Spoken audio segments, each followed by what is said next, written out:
Sveiki visi mani tātad klausītāji un skatītāji, ja? Mani sauc Kristīne, un šodien es jums izlikšu tātad par to, kas mūs sagaida no 12. marta līdz 18. martam. Tad pastīsimies, ko mums vēlas teikt eņģelīši šajā laikā, kas mums ir jāzina, ko jūs vēlaties pateikt, kas ir jāzina visiem tātad no 12. līdz 18. martam.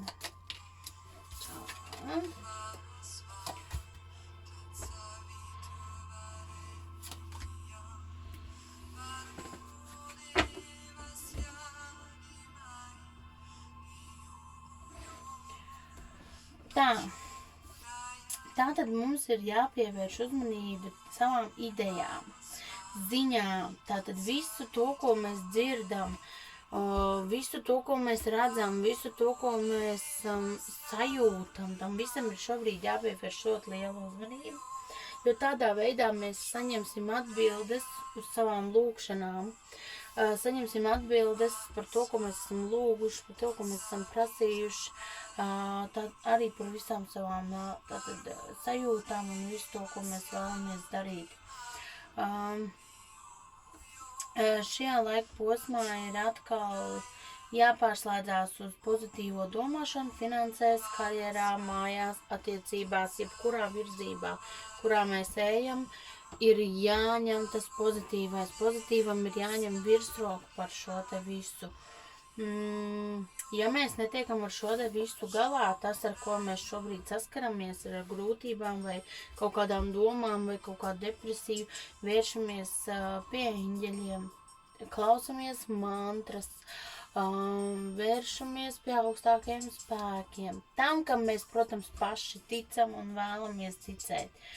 Eņģeļi mums vienmēr vēlas palīdzēt, viņi vienmēr, bet viņiem ir nepieciešama šī te jūsu atļauja, ka jūs atļaujat. Viņi var nākt palīgā jums pie tātad izvēlēm, ja jūs nespējat izdarīt izvēli, tāpat dziedināt, tikt pāri savām bailēm, kaut kādām pagātnes sekām un visam pārējiem ar to, tas ir darbs tātad ar eņģeļiem. Tātad tas ir no eņģelīšiem. Un pastīsimies tātad, kas mums ir jāzina no 12. līdz 18. martam. Ko jūs vēlaties pateikt, kas mums ir jāzina tātad.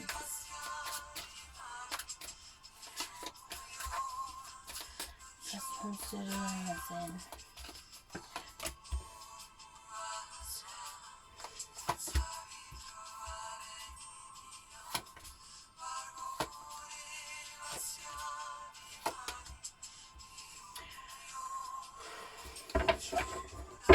Tātad, tāds nogurums, nepatīkamas emocijas, nomācošas emocijas, neizlēmības, svārstīšanās, tādas nepatīkamas izdarības, nepatīkamas emocijas.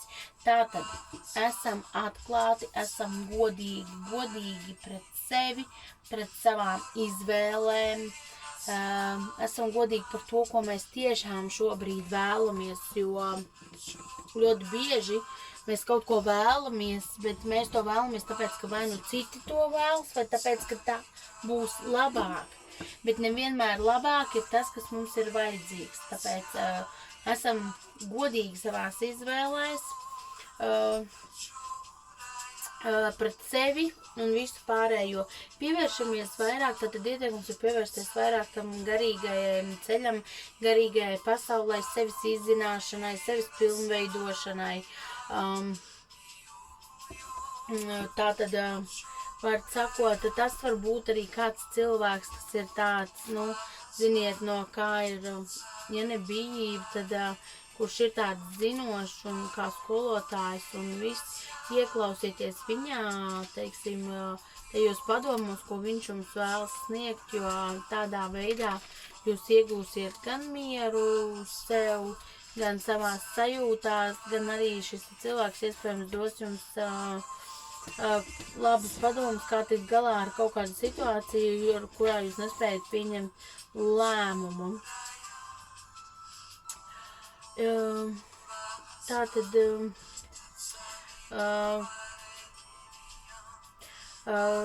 vēl arī ir tas, kad iespējams kādam šajā laikā būtu nepieciešams tātad apmeklēt baznīcu, tātad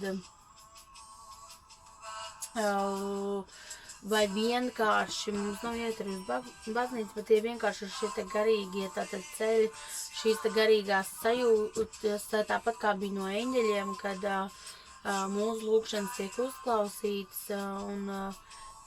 bet, kad mazliet vairāk ir jāpievēršās, teiksim, tai savai mentalitātei un tai sajūtai, kā mēs jūtamies, kad, teiksim, ko mēs vēlamies tā patiešām, jo ir ļoti liela šajā laika posmā būs ļoti aktīva tāda neizlēmība, tāda mētāšanās, bet šajā laikā tātad arī visas idejas, kas tiek tātad iesētas, ja, visi plāni, visi tātad, tie nesīs pozitīvus augļus.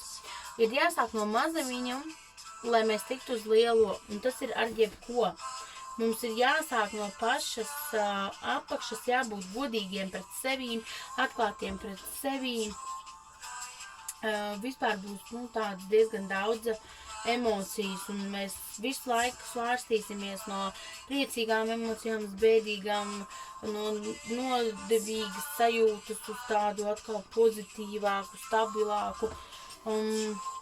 Mēģinam atgūt šo te mieru, klausamies mantras, citiem ļoti palīdz mantras, un arī palīdz pašai es klausos, kad es jūtu, ka tas ir nepieciešams. Teiksim tā, šajā laikā ir jāatrod tas kodols sevī, šī sajūta, es varu, es zinu, viss būs labi, un jāpārvar šis krīzes moments, kas ir iestājās, kad liekas, es nevienu negribu, es neko negribu, lieciet man mieru, šī te noguruma sajūta, un viss neiestagnējiet viņā, jo pēc tam ir ārā, no tā viss ir grūtāk tikt. Mēģinam domāt jau tagad, kā mēs varētu raisīt šīs te pozitīvās emocijas un šīs te pozitīvos notikumus, lai mēs tātad jau vēl pēc nedēļas jau mēs varētu iet kaut tādām mazliet labākā gaisotnēm. Šis no manis šoreiz ir tātad viss. Paldies, ka klausījāties mani. Un tad jau tiksimies nākamnedēļ.